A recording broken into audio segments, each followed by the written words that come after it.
What's going on, you guys? It's Flion 3 here, and in today's video, I'm just going to be explaining to you guys how you can become a better player in Destiny.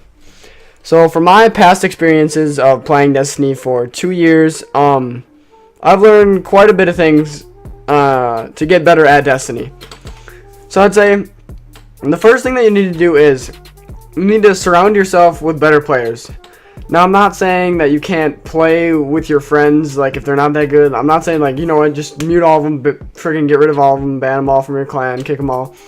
I'm saying most of the time when you play Trials or when you get into, like, or if you want to get into good games, you need to play with better players. That's basically what I'm saying. If you surround yourself with bad players all the time, you're never really going to get better because you're just going to play at their level. But if you surround yourself with better players, you're going to be playing at their level, and it's just going to be a more enjoyable time for you, I guess you could say. Alright, so the second thing you're going to want to work on is your 1v1s. Now, I know this might seem, or it might sound like super easy to you, like, oh yeah, like 1v1s, like everyone knows that you should win those, but you really, like that 1v1s in like Trials of Osiris, or I guess like Elimination, those are like make it or break it. Like, if you win your 1v1, it's a 2v3, your team basically wins if you guard that res. It's not that hard.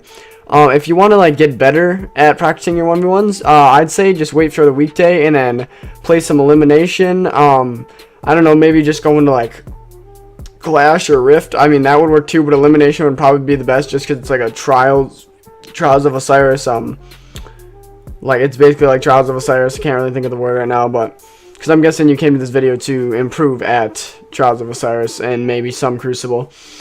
The next step to becoming a better Crucible player, I would say, is you just need communication.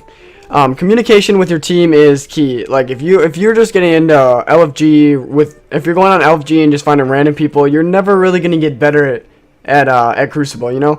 You're never gonna like get that next step of being good. You need to get like a solid team together, and you guys need to like just learn each other's play styles and just learn to communicate well with each other.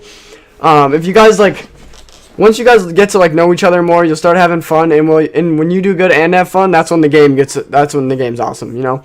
But if you're just getting random people from LFG and you're just trying to, you know, get one card with them and try and go flawless, you're never really gonna improve it at Crucible.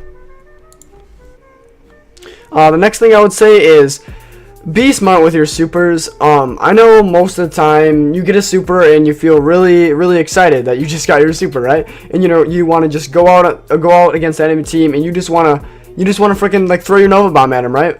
You need to be smart with your supers. If you guys are all Nova Bombs and they're all Blade Dances, for example, you don't want to waste your Nova Bombs if they're not Blade Dancers. Otherwise, they're just going to rip through you with their Blade Dancers. So you need to save your supers for certain situations.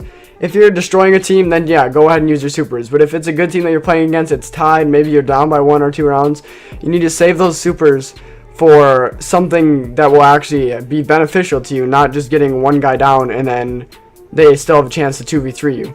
So you need to save those supers for maybe their supers, or for like a double kill or maybe a triple kill. The final thing that I have to say is just be unpredictable.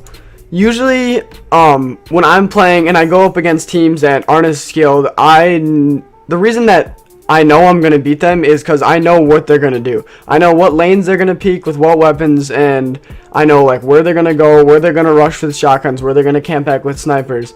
So if you want to be good, you just need to be unpredictable. Go in spots that no one would think of going, right?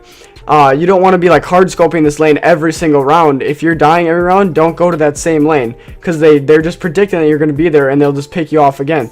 You need to mix it up with your team. Work if you're going to go like left side, middle, right side.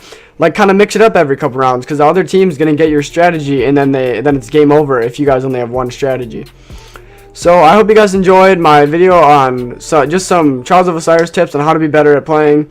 I'm in no means a god at Trials of Osiris. I'm just these are just some tips that I've learned throughout my couple of years of playing Destiny, and some of the people that I've met and their tips that they gave me to improve as a Destiny player.